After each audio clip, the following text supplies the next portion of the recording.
All right. So Lynette,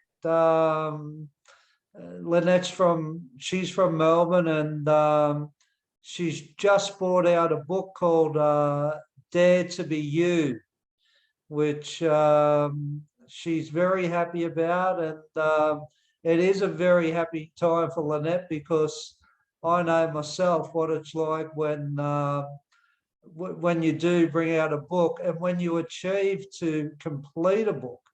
It's a big achievement for you, mate, and congratulations on that.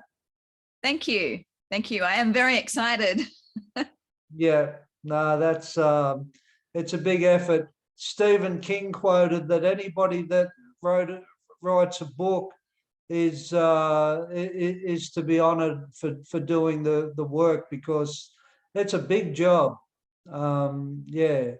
It is. And there's lots of people out there who are just willing to take your money and not actually help you with your book, even though they offer to. Yeah, exactly. And so, yeah, you've got it in your hands. So kudos to you. Good for you, mate. I'm yeah, very happy for you. It's a great feeling, and it's a great achievement. But I want to go back to Lynette, because we've got an hour to have a yarn.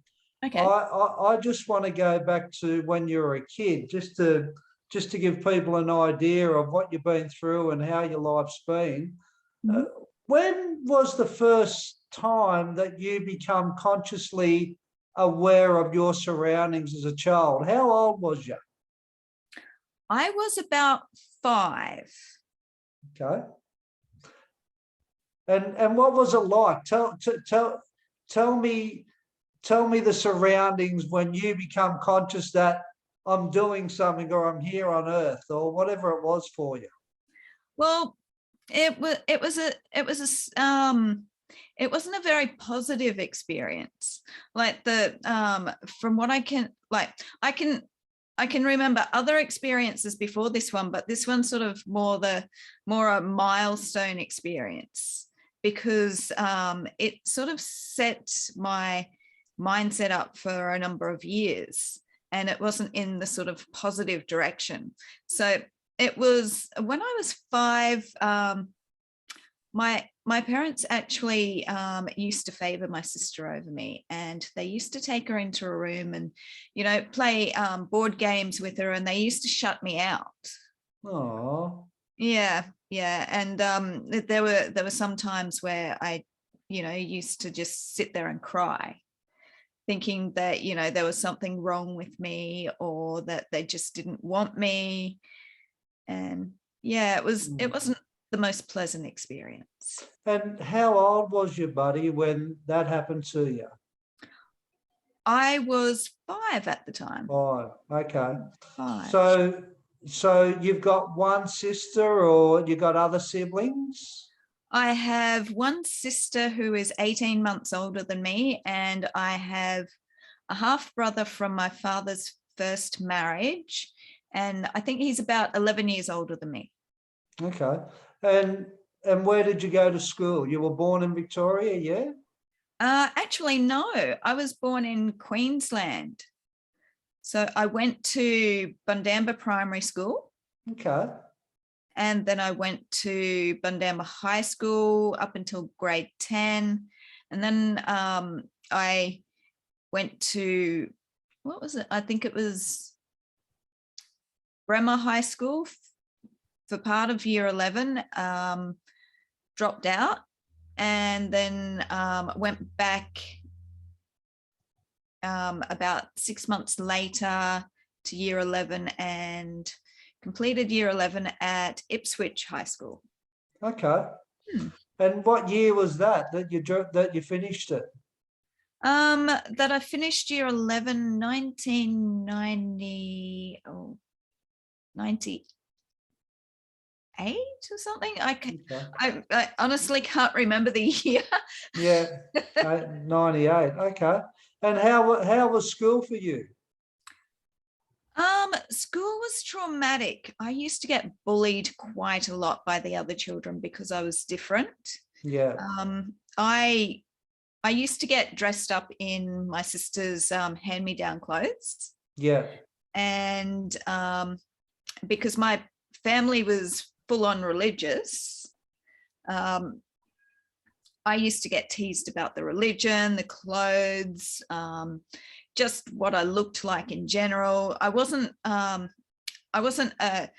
thin sort of a child at that age. I was kind of a little bit chubby.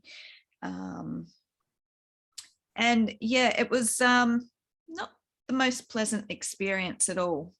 Yeah, I can relate. I've heard you say before that you thought you were ugly because of the peer pressure. And I did. I went through the same stuff as a child. Like, children are so cruel, and some, not all, and the impact that had on me, yeah, it left a real bad taste in my mouth. My peers, Yeah. you know, lots of competition, lots of cruel words said to me. But hey, we're not alone in that, you know. No, we're not. You know, there's a lot of children that go through that. And but thank God, I think today it's good that children have got more of a medium they can go to and talk to, and, you know, with services and the internet and the more Yeah. openness. Like, I don't know about you, but the relationship that I had with my family, it wasn't a transparent, open relationship where I could talk about my feelings. No, mine wasn't either, because there was psychological abuse as well as emotional abandonment happening. Mm. Yeah.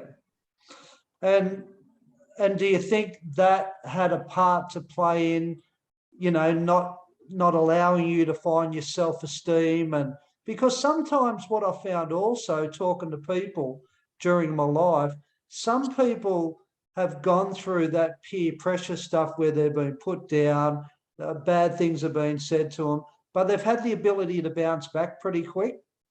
And I think maybe that's because they had better self-esteem going through that. For me, because I didn't have that outlet where I could talk about my feelings, I never discovered who I was through that process. So when I had problems, I didn't know how to manage them. Where I think other people may have that out, you know, where, Yeah. you know, they had a support network, but coming through the family that I come through, I didn't have that. No, I didn't have that either. And because of that, I actually left home when I was 15. Okay. And I found my feet very quickly when I was 15. Like, I'm over 40 now, and I have not gone back. I've actually managed to support myself, and I'm very proud of where I am now. Oh, good for you. Good on you, buddy. So you're a survivor. Oh, definitely. I would never call myself a victim. Yeah. Yeah, there's a lot of power in not going there, you know, in a victimization state.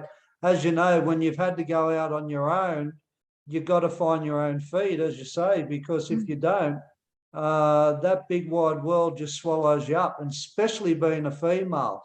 What did you have any bad experiences? Like, did you struggle? What was it like going out there on your own as a kid? I did struggle. I struggled quite a lot. Yeah. Because, like, when I was living at home, I was that odd age in the religion that we were in as well, where I was the only female of my age in that particular part of the church. Gotcha. Right. So the children that were older than me didn't want to associate with me, and the children that were younger than me didn't want to associate with me either. So I was pretty much, I felt alienated. I felt like there was something wrong with me. Yeah. I felt like, you know, it was that at that point in time, it was like, why me? Yes. You know, woe is me. How come this is happening to me? Yeah, well, you don't know any other way to process it at that young age, you know. It's really hard. It's, you know, but some people in there, again, this is just through my experience, they don't come out of that stuff.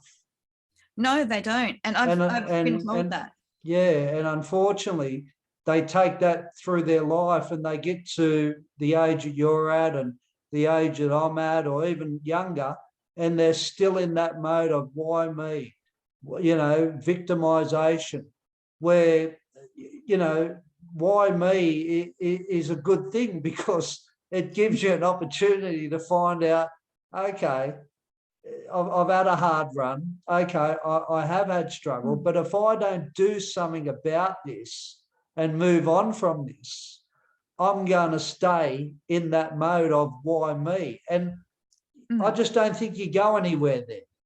No, you don't. You stay in this endless cycle of the same thing happening to you over and over again throughout your life, because you haven't learnt the lessons that you're supposed to be able to move forward and adjust and, change track. Yeah. So for a bit of takeaways for people that may look at this, have you got any advice of how you get out of that why me? What did you do? What did I do? Okay, so I wasn't like, there were a number of different things. Like when it came to my self-esteem and being ugly, it wasn't until I was about 29, okay, believe it or not, when I actually went, just out of curiosity, I went and got a professional photo shoot done with star shots, right? And then I thought, well, these photos are actually quite good, because what happened throughout my life up until that point was my friends would take photos of me and I'd turn out like this ugly golem-like creature in these photos, and I hated them, and I hated having photos taken, because my self-esteem and the way that I looked at myself was very negative. And so when I got these photo star shots photos done, I saw those photos and I saw this really beautiful woman, and I put one photo up on Facebook, and you should have seen the amount of comments that came back. It's like, oh, you should be a model, you're so beautiful, you should be an actress. It's that turning point that actually gets you thinking about yourself really differently. So getting to a point of liking yourself got you out of that victimization position in your life. You kind of shifted. You do. You shift your perspective on yourself. It's one of those sort of turning point moments where all of a sudden it's like you thought you were something, but other people see you as something else, and you never even thought that other people would see you differently to the way that you see yourself until that moment happens. Yeah, well, that's a good point, because a lot of people see us differently to the way we see ourselves, full stop. They do. Like, we in general look at ourselves through our own perception, through our own tunnel, through our own issue. Everything is through ourselves, and that's not how other people view us. Like, it's like when we look at other people, we don't look at them the same way that they look at themselves. Yeah. A lot of people look at themselves through basically their past experiences. What they've experienced previously actually taints the way that they see themselves and the way that they think about themselves, and that gives them like this very narrow tunnel vision sort of a thinking and seeing area. It's very, very narrow, and the world is a massive place, and there's lots of possibilities out there, but you don't see those because you're in this dark, narrow space. So you found that liking yourself with people giving you compliments, that worked for you, but other things might work for other people. Like, they might do things and start to like themselves. They might go for their goals and start to like themselves. They might do something different in their lives that they hadn't been doing prior to having that not liking themselves. So that I think there might be a lot of ways where people can start discovering liking themselves more, There are, and I've done a fair bit of coaching of other people, and there are a lot of techniques within my book which actually help people get past the sort of the rocky times in their lives, and those techniques you can actually use on a daily basis to change your perception on how you think and feel about yourself. Wow. Okay, that's good. Mm. And does anything come to mind about what's in the book that they could use? Okay, so there's actually a lot of things. Okay. For example, they can write down a list of all the good things that they've done in their lives. Oh, nice. Yeah. Yeah. Gratitude. So Yeah. list down 10 to 20 things each morning of what you are grateful for and feel into that. Yeah. There's also, for example, writing down your goals and where you're at with your goals, and celebrating those milestones as you hit them. Yeah. So, but here's another thing. It appears if you don't put that work in to changing that, nothing will ever change. You've got to actually make that effort. Yeah. I have a saying which I use all the time, and that is, no one else can help you unless you want to help yourself first. Yeah. You have to make that first step. Yeah. No, exactly. So okay. So you leave school and you've had struggles. Where do you go from there? Are you still in Ipswich, or do you go to Brisbane, or what happens to you? What was your first job? Okay, so when I moved out of home the first time, I actually moved into my relative's place. And that was out at, I'm just trying to think where that was. That was out at Ipswich Way. Okay. And I got my first job. Where was it? That was at Kentucky Fried Chicken. Okay. What was that like? Well, that's good, because like it's good work experience, yeah? Like a job's a job. It is, yeah. So it was interesting having that as my first job. I'm not, back then I wasn't as healthy as what I am now. So, I got to take home some of the Kentucky Fried Chicken at night and that sort of stuff. And it was good.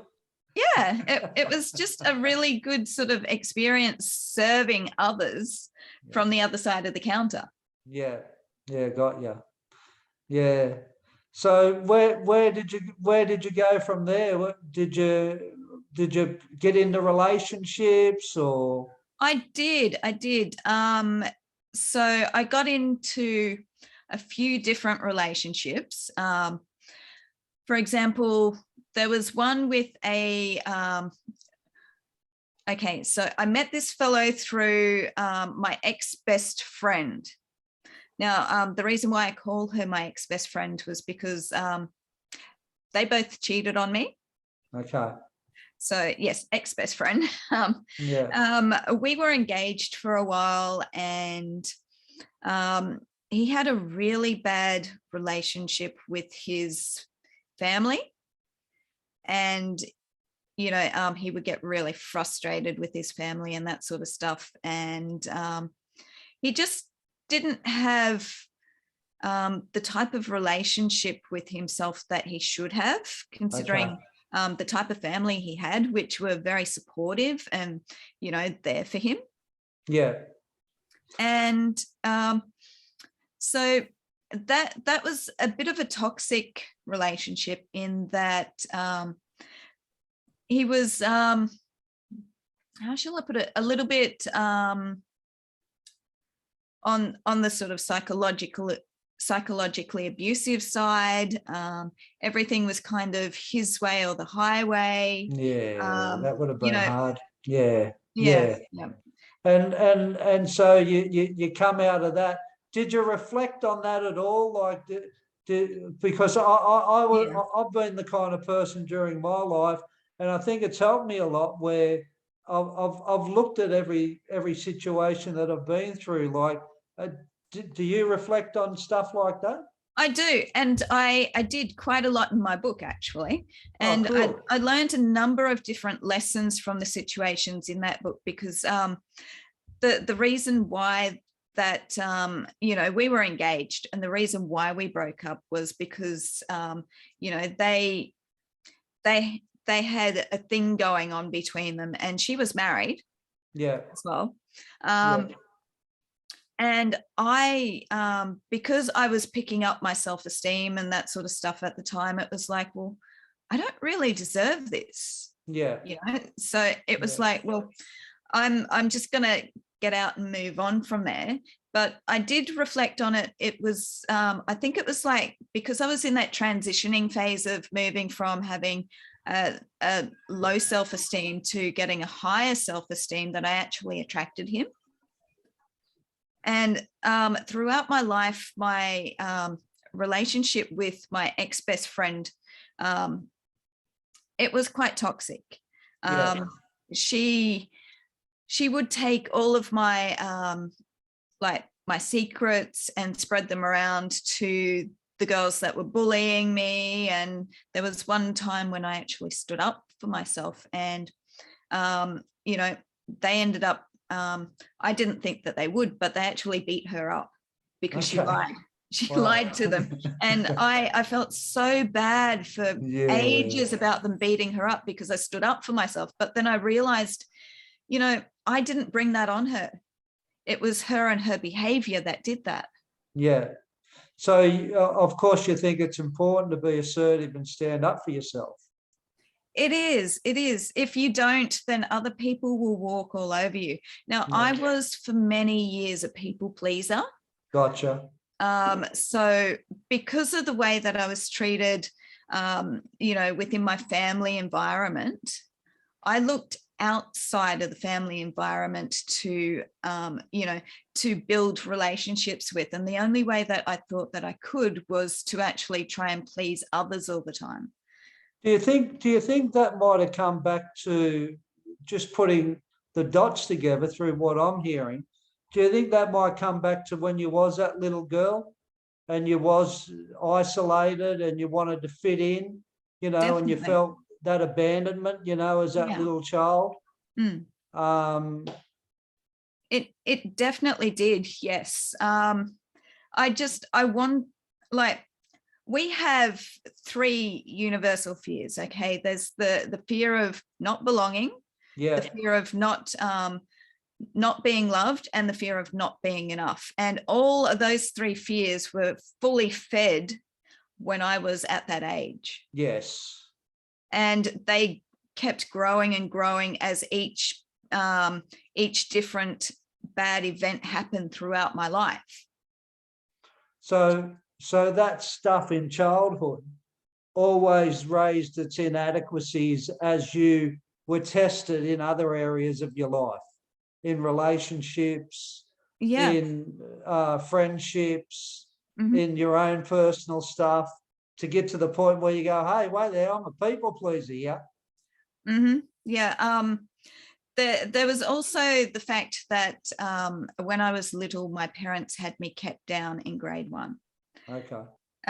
Their reasoning was, I didn't know at the time, like their reasoning was pretty much that, you know, that it's a bit difficult to actually explain, but it was more along the lines of, because I was born later in the year, they thought that they could have me kept down. But it wasn't until I was late, you know, older in life, where I confronted them about the way that they treated me, where it came out that my sister had a learning disability, and that's why they favored her. And then it clicked to me that they had me kept down because they didn't want their youngest daughter, who wasn't their favorite, to actually outshine their oldest daughter.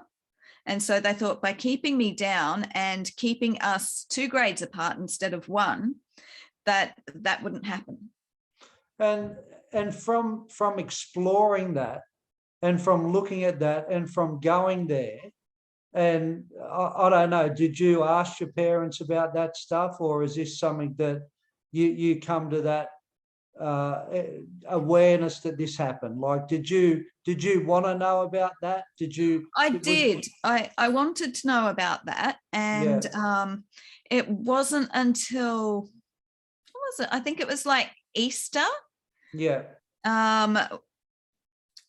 Yeah, it was Easter 2008, I think it was, when I actually confronted my parents about the way that they treated me, where it came out that my sister had a learning disability and that they had to give her more attention than me.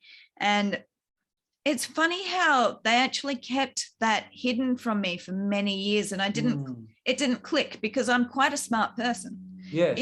Even though when I was a child, I didn't think I was smart at all, because I was being bullied all the time and teased, and, you know, my home life wasn't the best. Yeah. But, and it's like, and now it's like, well, that's actually an excuse. Yes. That exactly. is absolutely an excuse. Yeah. And so I had to learn to deal with that, plus the fact that they were favoring my sister, and, you know, process the emotions, process what was going on inside for me, and release it and let go before I could actually move on.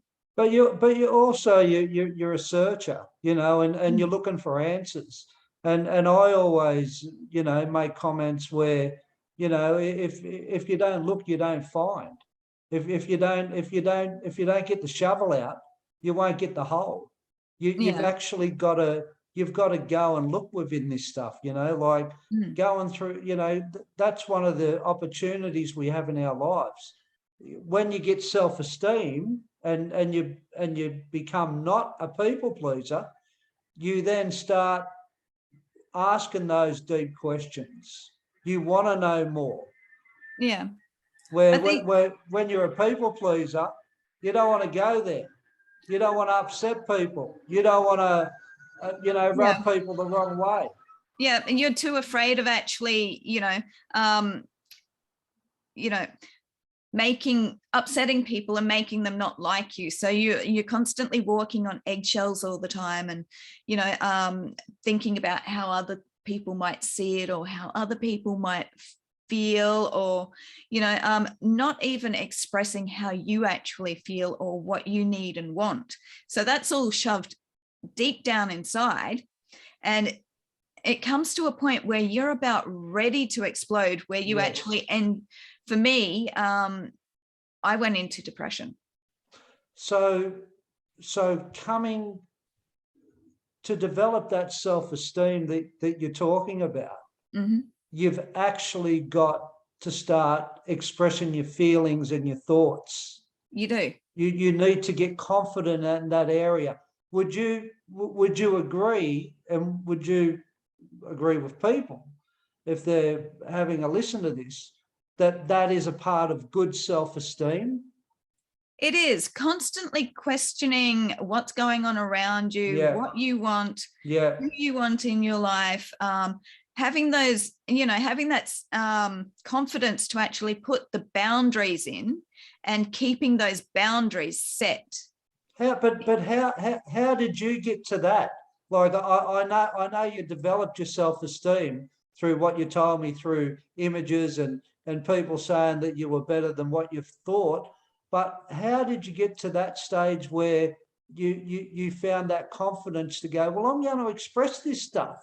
I'm sick of worrying what people think of me. How did you get to that? How did I get to that? I hit rock bottom first. Wow. I went into depression, really deep, dark depression. Yeah. And I then realized there's no, I couldn't go down any further. The only way that I could go was up. And I started questioning everything around me. And I started looking at things like, okay, so I can't continue like this. It's not going to help me at all. So I started my journey into personal development. Let's see, would have been when okay, so there was an incident that, one question I want to ask, Lynette, sorry. That's okay. So hitting rock bottom Mhm. was one of the best things that happened to you. It was because it made me realize that I couldn't continue the way that I was. Yeah. Sorry. Anyway, yeah. You went. Yeah. I think that's important. That we try to protect ourselves from people pleasing. You know, and we get to that point where we do crash, and it's only in the crash. Yeah, I couldn't even recognize myself in the mirror in the mornings anymore. You know, I would drag myself up out of bed over to the mirror, and all I would see was this this broken shell of a woman just looking back at me. Wow. And she was like very blank, and did you need support to get out of there? Like, can you give some advice to people if they do go there? Did you seek help? Did you get? I did seek help, but at that point in time, how did you get out? I'm asking. Okay, so at the point in time when I did seek the help, I didn't quite know how to help myself. Gotcha. And so they couldn't help me because of that. And so the way that I actually got out of it was I did my own research on the internet to see how other people got out of depression and what they did. And then I started to experiment with like the natural therapies, natural remedies, you know, hypnotherapy, different like there's acceptance therapies, that sort of stuff. The first ever book that I read, which really helped me, and that was after I was raped and abducted. Yeah. And that was when I was 22. Yeah. It's called The Feeling Good Handbook. Okay. Right? Now that book has a lot of cognitive therapy in it.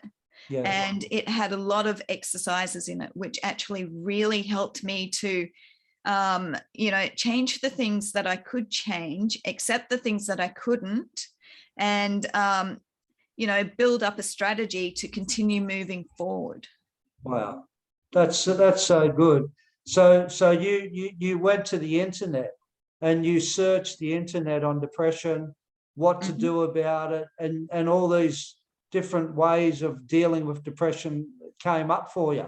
So that's there for people if they need it. It is. Yeah. I also went to a psychiatrist who at one point, because of the rape and abduction, she actually said, you don't need medication. She was the one that got me onto that book. Wow. But it wasn't until years later when I went, when I went into that deep depression, because it was a few years later, that I read that book, and I really should have read it sooner. Yeah, that's so good. Yeah, because I 6 months after the incident happened, after I finished, 6 months after the incident happened, I went back to her and I said, look, I'm not coping. I'm getting, nightmares at night, flashbacks during the day. I don't feel safe. I feel dirty, disgusting. And that was when she put me on antidepressants. Yeah. Now, I was on antidepressants for, I think, 8 years. And during that time, I felt so lethargic, like that, and it was a flat line. you know, it was a flat line. I couldn't feel the highs and I couldn't feel any of the lows. And there was a point where I just thought, no, this is not for me.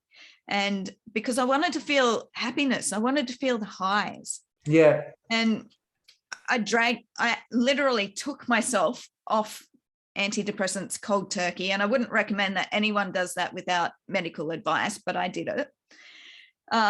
My emotions fluctuated up and down, and it was, so overpowering, but I managed to get through that with, you know, the help of the internet and figuring out that I needed a lifestyle change. And that lifestyle change, because I wasn't very active at the time and I was eating all the wrong foods, I changed what I ate. I changed, you know, I started exercising. I got a personal trainer. You know, I started running. I started doing a whole heap of. How did you feel training and your running and stuff? Okay, so training for the first, I think it was 6 months, it really hit me hard. Yeah. After that, I loved it. It was great. It was like the best thing ever. But I also, in that time, got into natural remedies and so forth. And because I've got a Bach flower essence certification as well. Okay. Do you know what Bach flower essences are? No. Okay, so they're natural remedies and they're flower essences. And what they do is they work on your emotional level and your spiritual level. Okay. To remove the blockages and to remove the negativity from your spiritual and emotional being. And that worked for you well. That got you through. So they're very gentle. Oh, cool. So how old was you when you came out of this, when you started training? And so obviously, was you in Melbourne by this time or? No, I only moved to Melbourne about 6 years ago. And all that stuff was behind you. Yeah. Okay. So when I first did that, it was the same year where I had confronted my parents about how they treated me. Yeah. And I had a job where I was being sexually harassed and discriminated against in the workplace. And I know a lot of people tend to sort of shy away from clairvoyancy, but I went to see a clairvoyant. Yeah. To give me hope. Anything that works, right? Yeah. And the first thing she said to me was, you need to work on your past. You need to work on your past so that you can have a better future. Yeah. And those words really stuck to me. That was when I, you know, confronted my parents. That was when I started doing the hard yards in fixing my life. It was that moment because, you know, I hadn't told her a thing about me. Yeah. Right. But the first thing she said was, you need to fix your life. You need to, you know, work on your past. So when she said work on your past, did you think that was to go and fix that up, talk about that stuff, clear it out? So it was about communicating that stuff. That you felt that, or she might have felt that you were stuck in at that stage in your life. Yeah. So you went back and you started talking about every stuff. I did. That's good. And so that cleared a lot of stuff, communication. Yes, it did. It gave me the closure that I needed. But there was still that sort of a bit of that people pleasing person in me still, because there were still patterns repeating after that, where I would, you know, my parents would hurt me and then I'd go back to them because I'd confront them and they'd apologize, but they wouldn't do the work to actually fix it. So they just kept doing the same things over and over again and hurting me more and more and more. And, you know, it really got to the point where we didn't end up having a relationship anymore. Yeah, you can't change it, mate. Sometimes you got to walk away from it, eh? You do. It's life, man. So you know, that's the other thing with people. They try to hang on to stuff when they go into their past. You know, sometimes you got to let it go. It's like when I was a criminal and a heroin addict. You know, I can't live with those kinds of people anymore. I can't associate with criminals. I haven't got that mentality. yeah. So I had to let that stuff go, you know. So yeah, I get that. Yeah. You know, I let those patterns repeat over and over again. And it wasn't just with my parents, though. It was the relationships I was in. It was the friendships that I had as well. Yeah. And I had to look really hard into the reasons why those relationships broke up, the reasons why those friendships weren't working, the reason why my relationship with my parents wasn't working. And I had to learn the lessons from that to be able to move on and to stop those things from repeating. And it got to the point, like I had tried to break away from my parents a number of times, and it wasn't until a few years ago, my parents actually told me about a week before my birthday that they were taking my sister overseas on a holiday, paying for her, and they were going on my birthday. And there was no consideration for me at all. That's a thing, you know, with change. Like, people don't usually change with you. No. You know, No. so you've kind of, as you say, you've just got to let go of old wood in the past. But okay, so you start to think about writing a book when? I started thinking about writing a book when I had my personal training business, which was 2014. But the personal training business wasn't the right vehicle for me to write the book. So I just didn't end up doing it until it was about 3 years ago. Yeah. When I started the coaching. Okay. And so you've completed that task. I have, after so much drama. You know, I've been scammed about 3 times, twice to do with my book and once to do with my coaching business in that time. Yeah. And there was only one time where I wasn't able to get my money back. And that was because I did it was a direct deposit into the person's account. I'm never doing that again. So why didn't you give up? Why didn't I give up? Yeah. I fight. I literally fight for what's mine. I fight for justice, mate. Yeah. I do get tired of doing it sometimes, but you know, if I'm not going to fight for myself, who will? How important is it, do you think, to fight for yourself? It's so important these days. It's, you know, in this world, it's dog eat dog, right? Yeah. If you don't fight for yourself, what's going to happen is people will just walk all over you. You know, you'll just, people will take you for granted and they will scam you, and you'll just throw it in the too hard basket and they'll get away with it. And they'll keep doing that to other people. Now, I'm the type of person, like, for example, I've been raped twice. I've been to trial 3 times for it. Got both of them thrown into prison. Yeah. I had little or no support when I was in trial. Their defense lawyers tried to turn it on me, saying that I provoked it.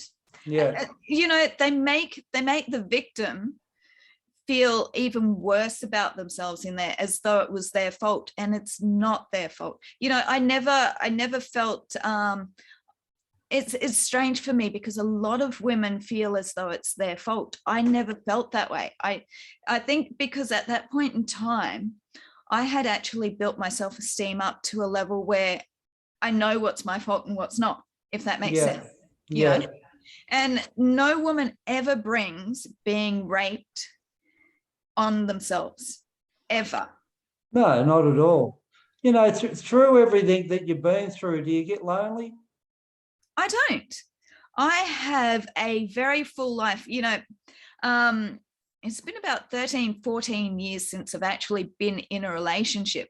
But in saying that, I'm in a relationship with myself where Beautiful. I'm happy within myself. You know, I've got my book now and people can see how happy I am. Oh, that's so good. And, you know, you deserve it, man. You deserve it, you know. You've had one hell of a ride. Oh yeah, yeah. And you know, my book has like over 70 life-changing traumatic events in it. And it tells people what I've learnt from those events. It tells people how I got, you know, how I moved forward, and the holistic health support system that I put together to actually help me get through more than half of those things, which I can now teach others how to put one together for themselves and tailor it to their needs to get them through those sorts of things. So how does that make you feel that you can give all this information to people from your experience, and you want to give it? Like, how do you feel these days? As you say, you feel good, like.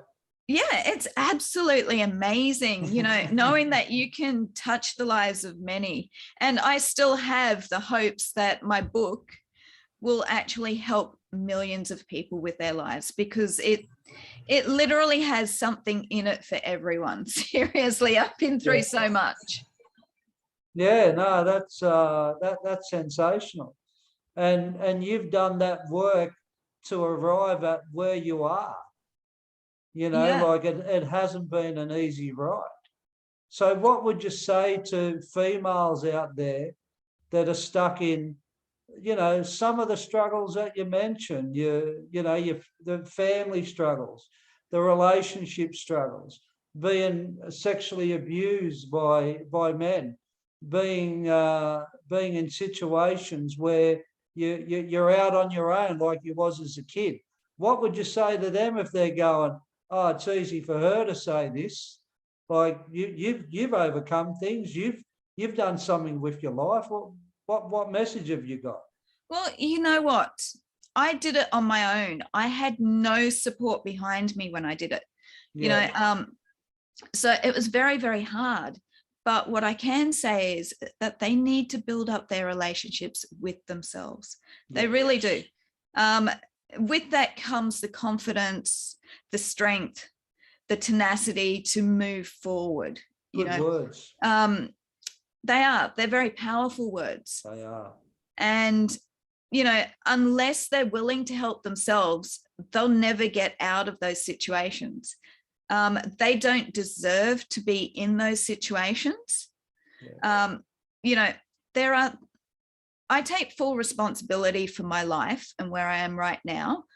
But also, in saying that, though, there are things that are outside of your control. Exactly.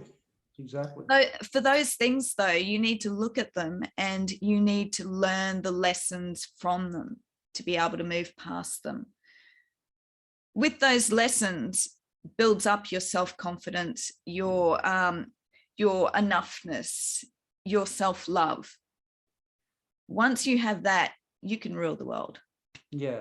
No, good words. It's very true, and it's very powerful. And you deserve everything you got, and you know you've got a good message to give to people. Like, it's inspirational that you're very motivated and very optimistic, but you've had to develop that, and that's what I find admirable. I'm not. I'm not frigging just rubbing you up the wrong way when I say that to make you feel good, but it's a fact, because I know what it takes to do hard work on yourself to emerge out of adversity. So I get what you're saying, and I've got the same motivation as you.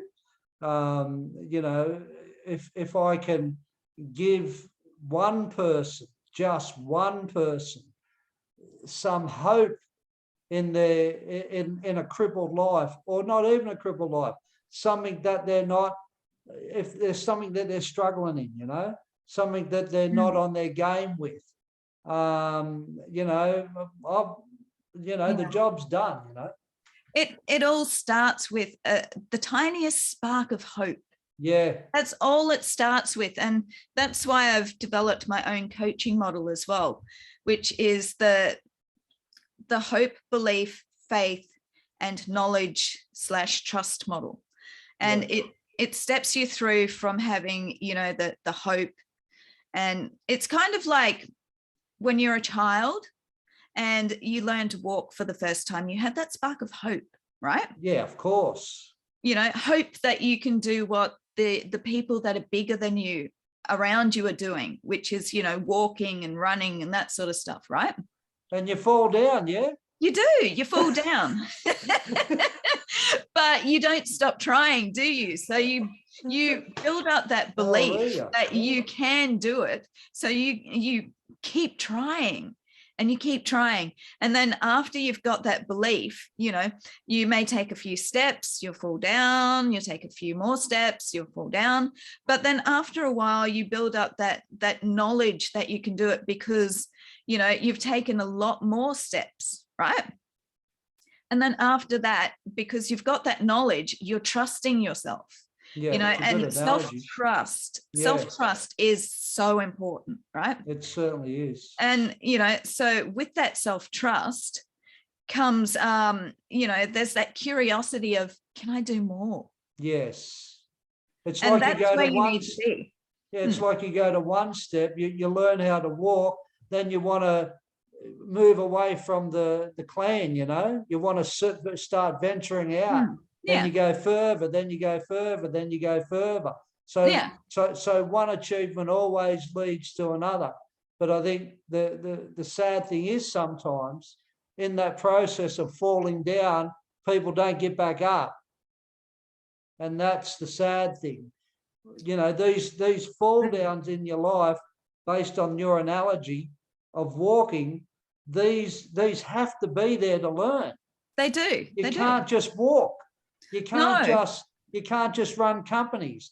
You can't just write a book.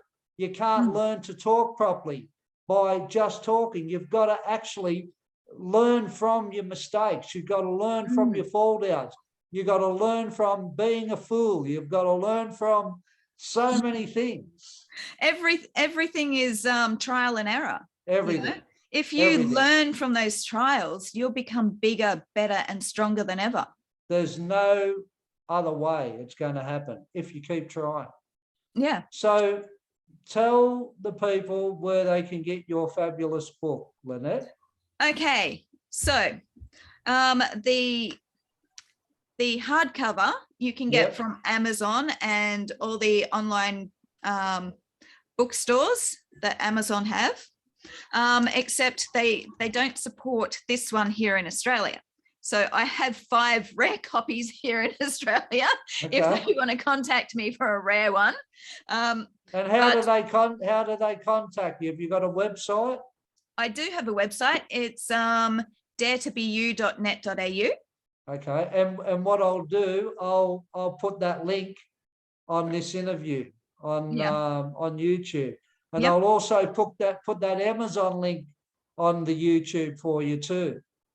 I also have the ebook, which is in all of the online bookstores, so it's easily accessible, as well as my paperback, where this is distributed around Australia. So I also sell author discounted signed versions. I sell them and send them out. So if people want one of those, they get them at discounted rates. And last but not least, through Ingram Sparks, who have all of the sort of physical bookstores and that sort of stuff. Yeah. If you go to a physical bookstore and you quote the ISBN number, which is on the back here, to the lady at the counter, she will actually order this one in. So this one's the hard cover with the jacket on it, and I call this my limited edition. This is my pride and joy. I love this one. Cool. Yeah. All right. Well, we'll put those links on the on YouTube. And so it was really good having a yarn with you, Lynette.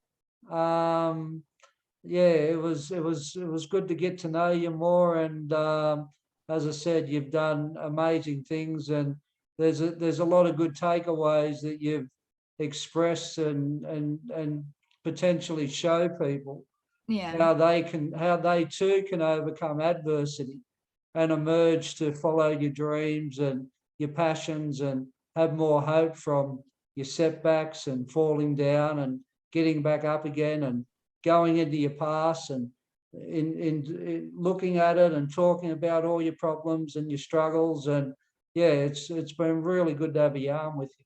Yeah, it is quite it's quite funny in that a lot of people are very, very much ashamed of, their adversities and what they've been through. Yeah. Whereas I tend to think of it in a very different way. And that is, you're letting other people know that they're not alone if you're actually sharing your stories of adversity and, what you've been through. A lot of my stuff is like, it's really hard, heavy stuff, right? Yeah. And not a lot of people will actually share it. Yeah. But I really do think that through sharing, we're actually helping others. 100%. Yeah. So share yourself. Yes. And it's great therapy through sharing as well. So feels good. It does. Yeah. Yeah. All right. Well, thanks again. And it was good. It was good talking to you. It was good talking to you too. All right. No problem. Thanks, Lynette. Thanks.